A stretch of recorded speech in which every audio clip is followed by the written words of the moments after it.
Hi, everybody. It is episode 40. We're just rolling along here at the Embodied Business Inspired Brain podcast. Hi, Anne. Midsummer. Welcome. Oh my gosh, I feel a little bit like we're losing our minds midsummer. That's what we need to tell people is we have a really awesome 5-day nervous system course coming up for anyone who is feeling like they're ready to actually rest a little bit now that it's midsummer. So we'll be telling you more about that. Look for information in the show notes about our 5-day nervous system experience coming up here in July 22nd through 26th. So just put a little placeholder in that. We are in a really interesting phase of work and life. We're having great conversations. And so our topics for the shows are always based on what's inspiring us in the moment. And we just had a really fabulous consultation call with an organization we are working with. And we started talking about egoic death and identity shifts in big moments of change and transition. So that is what we're going to be digging into today.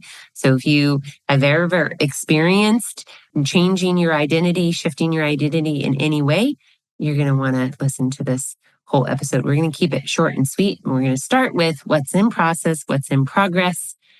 Anything on your mind, Anne? Absolutely. So one of the shifts that I've been working through is mornings. And I am really feeling a difference this week. For those of you who are in a season in your life where you may have children in summer camps, I am struggling with a late start to summer camp. It just starts like a tiny bit later, about an hour later than most that I'm used to. And it's just kind of throwing me off a bit and just makes me think of, people talk a lot about morning routines and I think they're great. And I sometimes think they are for people who are in a season of life where they don't have maybe a lot of morning responsibilities. They're able to get up before the morning, before the responsibilities come in on them. I'm sometimes able to do that, but I'm not always able to do that. And so, I'm just feeling that difference in shifting and moving forward with a consistent schedule with my day just by starting a half hour later. Yeah. Yeah, I know it's crazy, right? When you are used to the school routine and the kids behaving in a certain way and having the morning, and then all of a sudden when that's taken away from you. I know I think many people experience the morning as a more generative time where, there's very certain types of work that can be done that really can't be done during the later part of the day. So yeah, that can be disruptive. Well, I think I don't really realize it sometimes, but I think the truth is my son turning 18 and not turning 18, but being 18 and graduating high school has been a big what's in process and progress. And I'm just constantly peeling layers of that away.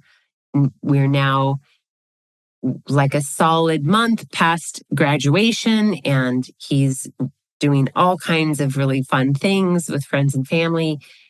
And I never see him.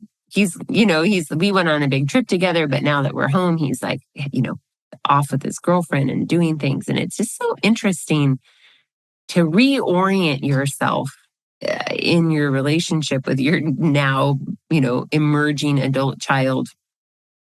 And I think it's a little awkward and really awesome and a little confusing, and I think probably more emotional and psychologically challenging than I let myself experience or admit. So I sometimes am thrown into these moments of like, why am I so emotional or tired or whatever? And I'm like, oh, yeah, I just, got to give myself, I think, a little bit more compassion and grace for it's a big transition. Speaking of, it's a big shift. So that's what I'm working with and working through this summer. And then my 10-and-a-half-year-old is a pistol. She's pre-adolescent, preteen. So there's a whole other wacky piece of life to throw on top of it. But let's dive into transitions and egoic death. So we talk about this, or it comes up for us in our work around our nervous system facilitation. And when we explore what kinds of things represent life threat or are cues of danger for us, it's threat or danger is not just to the physical self, but we talk about social threat or social death. We talk about egoic, like the what is endangering our sense of self, our sense of purpose, our sense of being able to be autonomous or advocate for ourselves. It's almost like a loss of individuality or, sense of self. And, all of these kind of different dimensions of danger or threat. And it comes up, egoic death or threat, it comes up a lot when we are changing our identity, right? When we're going through a big transition and we have to reorient what we call ourselves. And that can be really difficult. And I think much more difficult than people realize. And you and I have both gone through pretty big shifts. I mean, I don't know that I experienced this so much like when I got married or when I got divorced. Like, I don't feel like that was as big for me, but I imagine that could be very big for people. You're reorienting yourself around another person or without another person. But I have certainly experienced it very palpably when I sold my first business, which was what I had done for most of my adult life. Being a boutique studio owner with multiple studios. And I know this is something you just went through like a year and a half ago. It is surprisingly really difficult. So let's talk about how the nervous system either supports or exacerbates this transition, this identity shift or egoic death of one identity, the death of one identity and the emergence of another identity.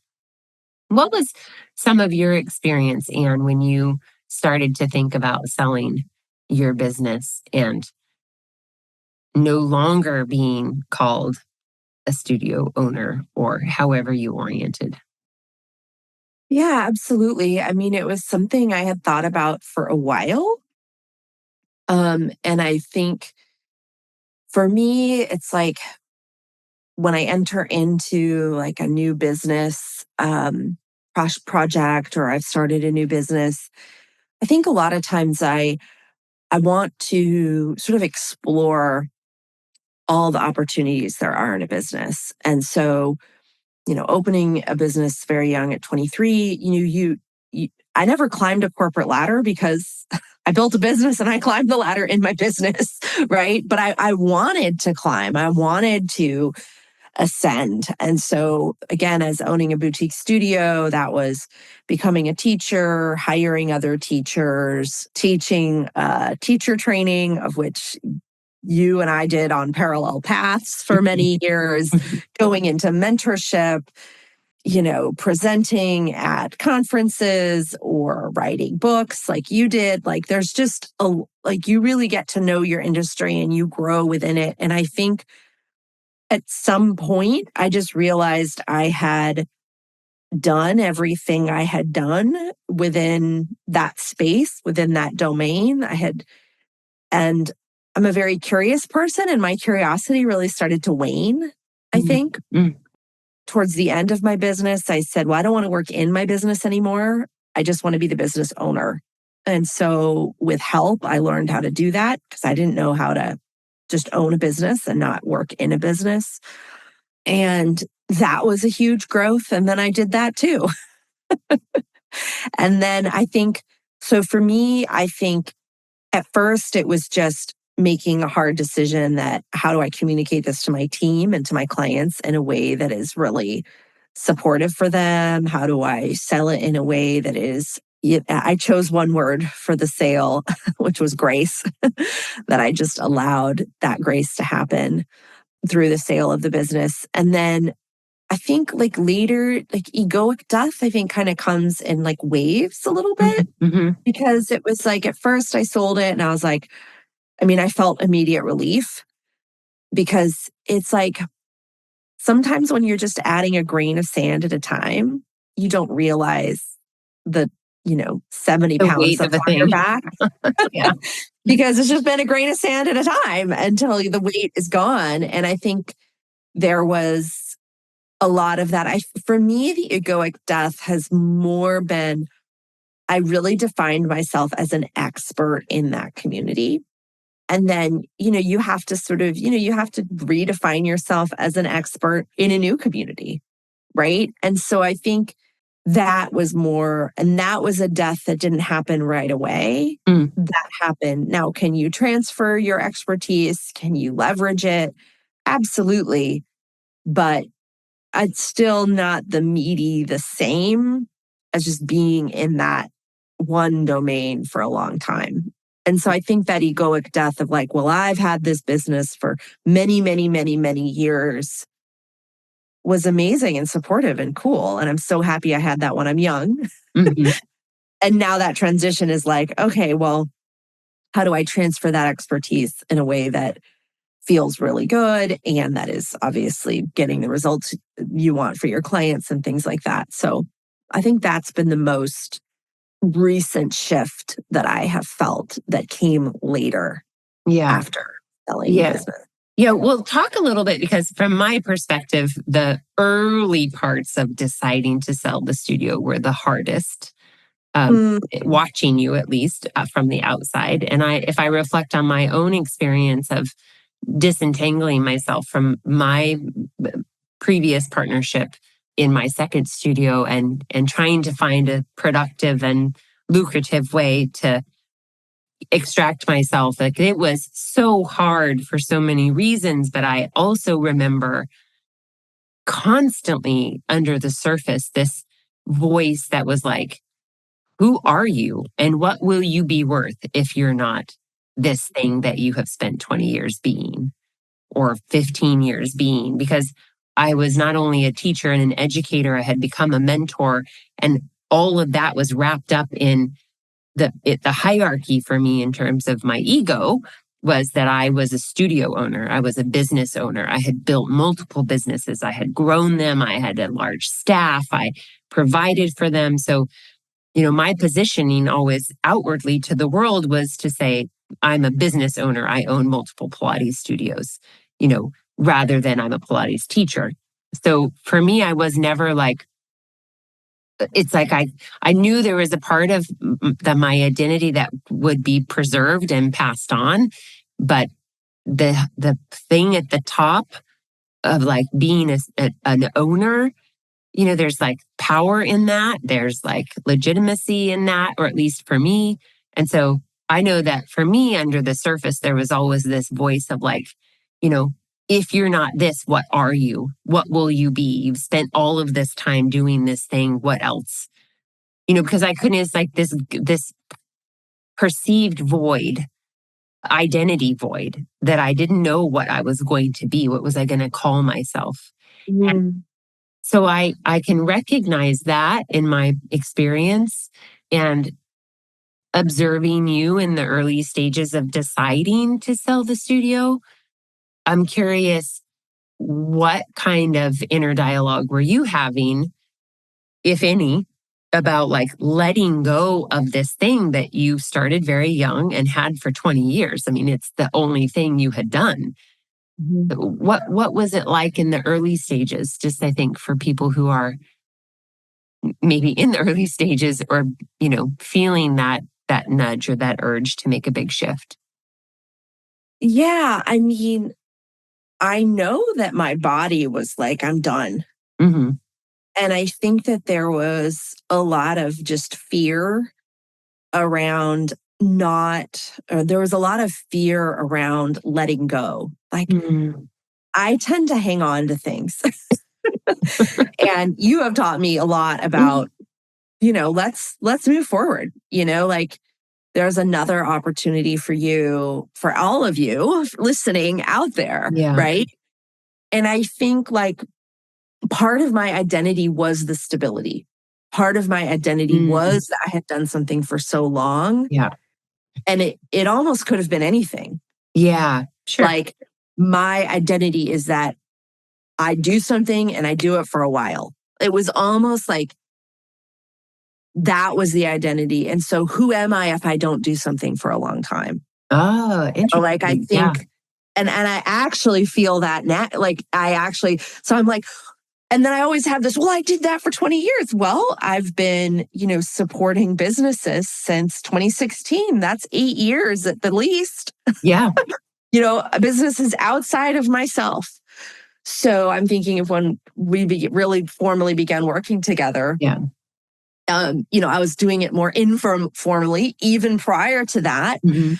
But, it's like you sort of have, and then it's funny because if I look back at the beginning of the studio ownership, the studio again began I slowly grew over time. So I wouldn't have said right at the beginning, well, I started this studio. I started the studio inside of another business, right? It slowly sort of morphed over time. So I'm just saying, like, your time and your story and your ego, like, changes the origin, right? Of like, because maybe when I was 5 years into my studio ownership, I might not have said, well, I'm a studio owner because I started as a single teacher. Mm-hmm.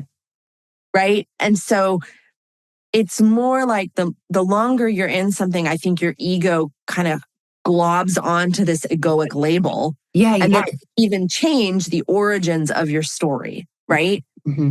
And so I think it's just leaning into our story. And those, I think, to answer your question, I think those were some of the conversations I was having is who am I if I'm not someone who's stable and been doing something for a very long time? Oh, yeah. I think these nuances are really important because what I'm kind of getting from all of this is like, it's not just about the label, it's about the nuances of why the label is important or how it has become important or what it represents, right? Like it represented something different for me, more of like, like a place of power or like it to be a studio owner meant that I had the guts, I had the smarts, I had the grit, I had the put me up here in a different place. And I was very, very attached to that versus the nuances for you or the reason why the label was important was different. So I think it's very interesting to just consider if you are in this place of change and transition, particularly around an identity, to notice what is it about the label that feels compelling or important? What are you afraid of losing because the identity changes? Which just brings me to how the nervous system fits into all of this. And I think, oftentimes we've talked about so one reflection or inquiry, asking ourselves thoughtful questions really is a way of pausing. It's a way of soothing the nervous system. It can be, right? If somebody else is asking us a bunch of questions that we haven't formulated, I think that can be dysregulating. That is certainly the case for me oftentimes, especially if I'm already feeling dysregulated. But when we can internally formulate a thoughtful question, it requires us to stop and step back and zoom out and literally take a breath and just say, okay, how can I look at this differently? And that can be very soothing. Or what is happening here? Like, why am I feeling this way?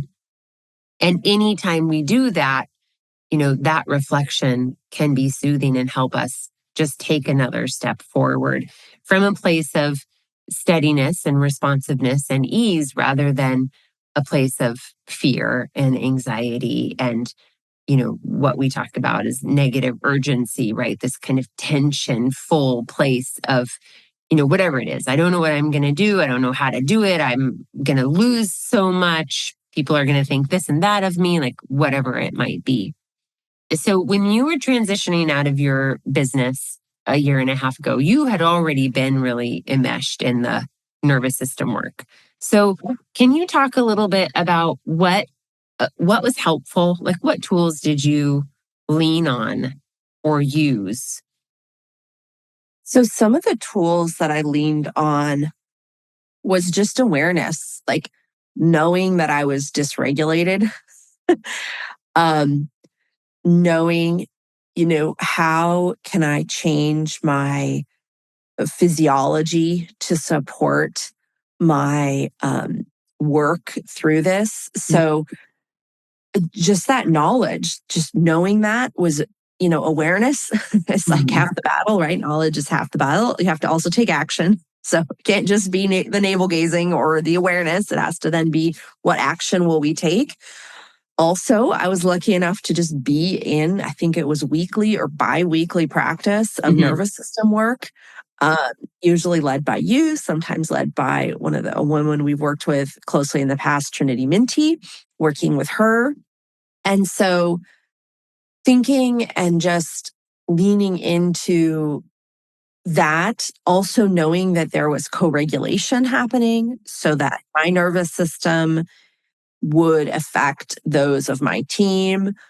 And I found myself really leaning into structures so that, because anytime you sell a business, there is definitely like it's stressful. Like it can be, right? It's stressful to tell people have a lot of questions. And so for me, I found that leaning into structure and process so that when I felt really dysregulated and maybe would feel like I don't know what to do, that I would follow a path. And so I reached out, I asked for a lot of help. I know I leaned on you just to talk through things. And I was so grateful for the space that you held for me through that. I also leaned on my staff and my team to help write communications. I find sometimes when I'm in a dysregulated place, like I don't always like communicate the most effectively. So, which I think probably is true for most people. So, yeah, like leaning on other people. So I think I really did some co-regulation, was very helpful. And so I spoke to a lot of different people, like everything from business sellers, how do you sell a business? Well, I had multiple conversations to, my team and my staff, talking to clients who had sold businesses, speaking with them about, what's the best way for me to roll this out and things like that. So, yeah, I think it's really relevant for people when they are feeling anxiety or tension or worry around a transition like this, that when we are aware that literally our brains don't function as well when we're dysregulated, like our ability to do the higher functioning things like making decisions, it becomes diminished. That leaning into systems and structures is a very easy thing. Well, it's simple. It's not always easy, but it is a simple strategy that we have, that we can use without like needing to know lots about the nervous system or, getting a nervous system coach, which I would highly recommend. But if we don't do that, it just makes sense. So I wanted to like lift that up as like, that's a fabulous way to soothe yourself and to fill a gap, right, in your ability to maneuver cognitively when your cognitive ability is diminished because of the dysregulation. Yeah. And I would just add, like, as you were talking, you made me realize, like, my body knew that going through that phase would essentially lead me into dysregulation. Because it's not just because you know your nervous system, or even if you have a nervous system coach, that you'll never be dysregulated. You sometimes have to make a choice that will lead to your dysregulation. 100%. I mean, life is dysregulating. Right. So I think oftentimes we're making choices to avoid that dysregulation. Beautiful point. Yeah. Right. And so I think honestly, I didn't sell as early as I wanted to because I didn't have the strategies, the structures, the knowledge in place to support me through something I knew would be dysregulating and like my bones. But Yeah. that was the way through growth. And so I think, like, for those of you who are thinking you might have to make a decision that it will cause you dysregulation, you just have to say, well, I'm going to make a choice that might put me into a dysregulated state. What can I do to support myself through Mhm. that? And that alone can feel like a balm, Yeah. right? To just acknowledge that. Yeah. I think this is such a beautiful point, and it is honestly a little bit of what I experienced with you when you were selling the business. Is like like dragging your feet a little bit, like knowing. I mean, for a long time, that it's something that you thought you might want to do, and expressing the burden of the studio and just this desire to like not be in this anymore. And it is just what we do as humans. And it's so fascinating because we do avoid this kind of anticipated dysregulation. We don't think about it that way, but that is what it is. And in order to avoid it, we then choose to continue to suffer. I mean, it happens all the time. We say we want change and yet we don't make the change because we're afraid of what the change will look like, feel like. But really, it is like that all comes with dysregulation. So I think that's just such astute insight. So are you avoiding the change because it's going to be hard? Yeah, I mean, it makes sense. And what can you do to, support yourself? Some of the examples that you've given about structures and support and co-regulation, I think are really critical. I mean, it's definitely, my last big transition, I was deep into the nervous system work and I mean, practicing almost daily, doing like, 10 or 15 minutes of practice of, very specifically like toning my vagus nerve and doing vocalization and like intentionally. And it was so helpful because I never felt overwhelmed by the transition and the shift. I felt dysregulated a lot, but I always felt like it was fairly easy to come back to a place of regulation. Like I sometimes describe it as, like if you ever been caught in like a rip curl or something in the water, or you're disoriented in the water, you don't know which way is up or down.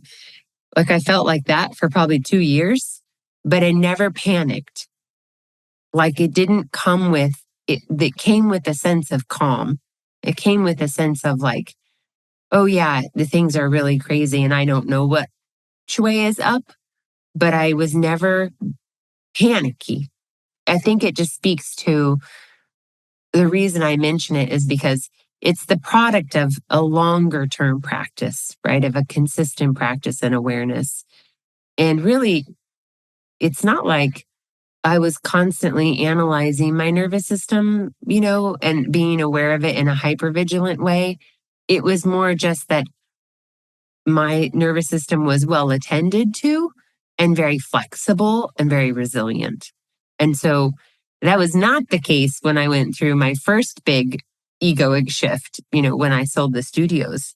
It was really difficult and really hard and took a lot of time to recover from each thing. It was really hard to make the steps, take the steps and make the hard choices.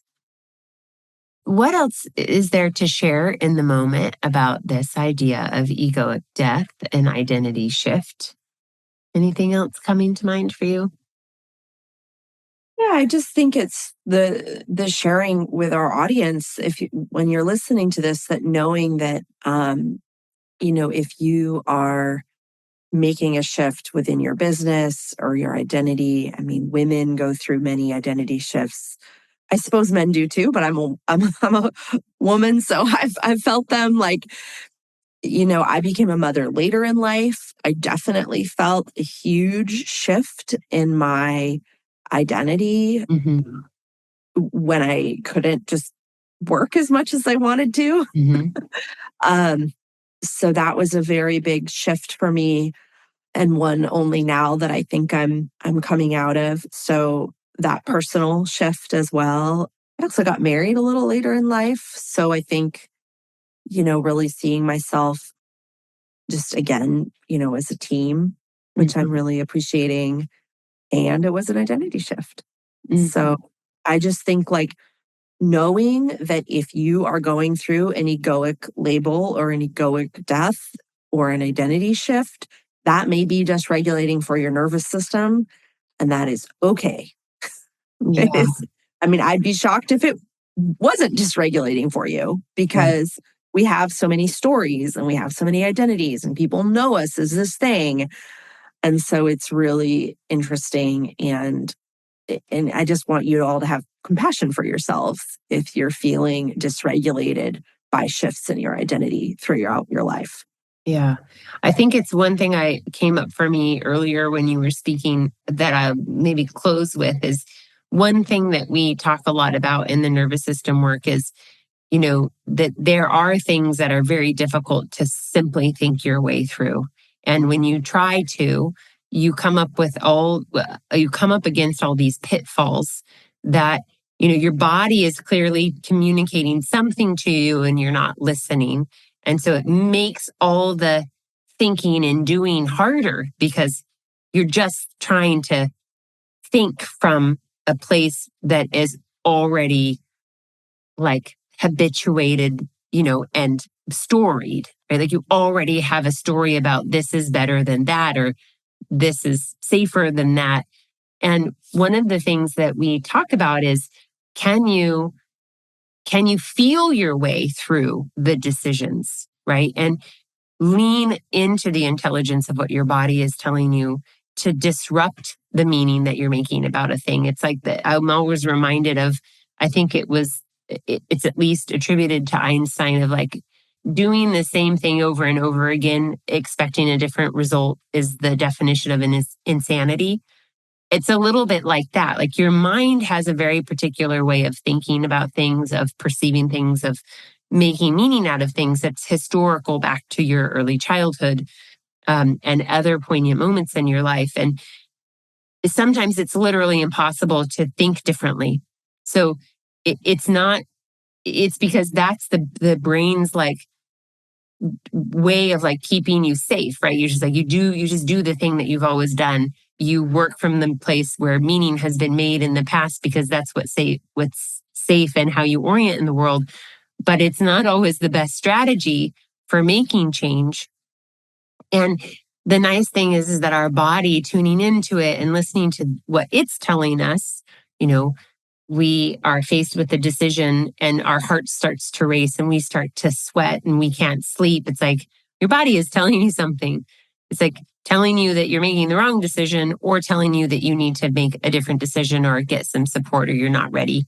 It's like there is power in leaning into the body's intelligence so that you can feel your way through a thing.